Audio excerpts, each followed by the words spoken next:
Konnichiwa from BA. This is a Rorschach Japan update from the 19th of December 2024.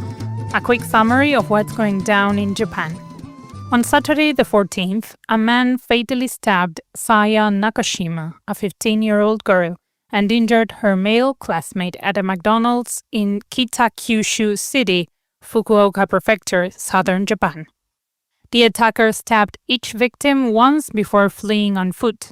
The incident lasted less than 30 seconds, and the suspect did not speak during the attack. Nakashima, stabbed in the abdomen, died later at a hospital while the boy remains hospitalized. He said the attacker was a complete stranger. The victims were heading home from cram school when they stopped at the restaurant. Police were still searching for the suspect on Monday the 16th, and over 4,000 elementary, middle, and high school students stayed home for fear of being attacked. On Thursday the 19th, police arrested the suspect, Masanori Hidaburu, a local 43-year-old who admitted to the stabbings. Speaking of assault, we have an update to a story from a previous show regarding Brennan Washington, a U.S. Air Force member who sexually assaulted an underage Japanese girl in Okinawa Prefecture, South Japan. An Okinawa court found him guilty and sentenced Washington to 5 years in prison. Recall that Washington kidnapped a 16-year-old local and brought her to his home, where he sexually assaulted her. In court, he said it was consensual. However, security camera footage showed that even though the man couldn't speak Japanese, the girl gestured in a way to clearly communicate she was only 16. She also told him to stop in English. The judge said there was no way he didn't know she refused, and that this was evidently a malicious act. It was this and other sexual assault cases that pushed the Japanese government to finally move the majority of U.S. personnel from Okinawa to Guam, a U.S. territory in Oceania, about halfway between Japan and Australia. This is something that the US and Japan had been planning to do since 2006. Part of the plan to move US personnel is to relocate the US Futenma Air Station from Jinawan, a crowded urban center, to the less populated Henoko district of Nago, both in Okinawa. Recall from shows last year that Nago had protested this relocation, saying that it would burden the locals, but the central government approved it anyway. Nago continued to fight it, but the case is almost wrapped up in the central government's favor. This brings us to Saturday the 14th, when the Japanese defense minister met with the Nago city mayor in hopes of speeding up the relocation of Futenma Air Station, while assuring locals that their living conditions won't be affected. Not all Japan-US relations are sour, though. On Sunday, the 15th, Donald Trump, the US president-elect, and his wife, Melania Trump, hosted Akie Abe, the widow of former Japanese Prime Minister Shinzo Abe, for a private dinner at his Florida resort. Akie Abe has remained in regular contact with Trump since her husband's assassination in 2022. During Trump's first presidency, he and the former prime minister were rather close, playing golf together occasionally.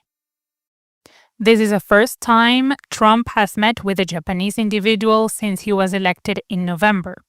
Shigeru Ishiba, the current Japanese prime minister and someone who often criticized Shinzo Abe, tried to have a meeting with the president-elect last month. However, Trump's team said that he wasn't legally allowed to meet foreign leaders before assuming office on the 20th of January. Despite that, Trump has already met with the leaders of Canada and France. In an update to a story from previous shows, Denmark said on Tuesday the 15th that it will not extradite Paul Watson to Japan. The anti-whaling activist was wanted for breaking into a Japanese whaling ship 10 years ago and was captured in Greenland, an autonomous Danish territory, in July. However, authorities took until now to decide what to do about Japan's extradition request. In an ironic twist, just as Watson got his freedom, Belarus, a country bordering both Russia and Ukraine, detained a Japanese national on suspicion of spying. The Japanese embassy in Belarus said that Belarusian authorities told them on Monday the 16th that a train conductor saw the Japanese national filming a bridge over a railroad in the Gomel region, which is right next to Ukraine, and reported it. The embassy said they will not release any information about the national at this time to protect the individual's identity, but that they are working to find out more and will do what they can to protect Japan's citizens.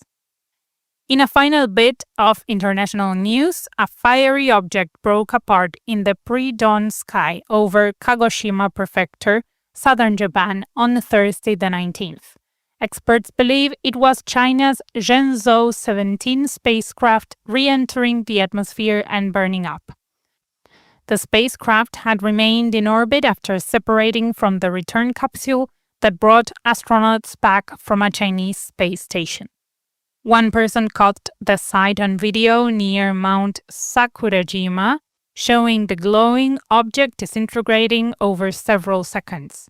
Then they shared the video on social media, and you can see it for yourself on Asahi Shimbun's website, link in the show notes.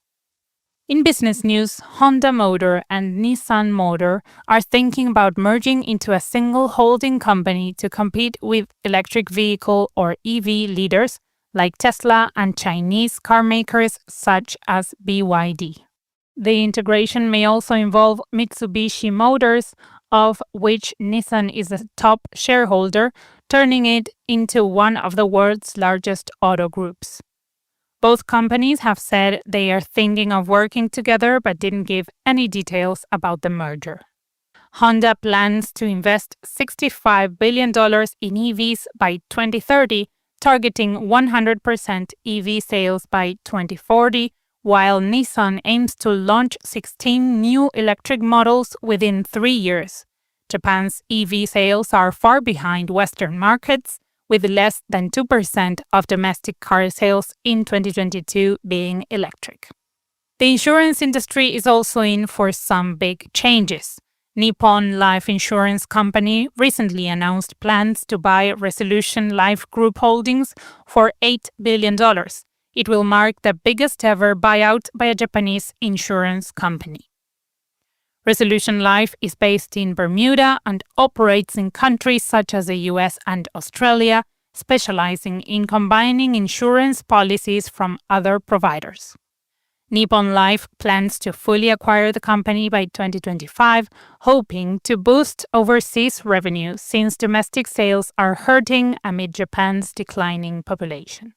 Additionally, Nippon Life will also buy its Australian insurance unit, MLC Limited, from National Australia Bank for $500 million Australian dollars, which is $319 million US dollars, to gain full ownership. Meanwhile, Rapidus, a semiconductor maker, is advancing toward its goal of producing advanced microchips for AI and autonomous vehicles by 2027.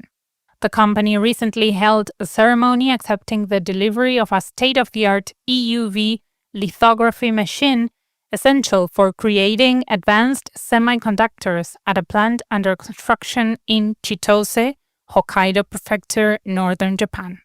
Rapidus plans to begin trial production in April 2025 and hopes to compete with Taiwan's TSMC, South Korea's Samsung, and the US-based Intel, which aim to mass-produce similar chips next year. The Rapidus CEO called this milestone a significant step toward delivering cutting-edge semiconductors globally. Finally, Tsuneo Watanabe, a prominent figure in Japanese politics and sports, passed away at 98 from pneumonia in Tokyo.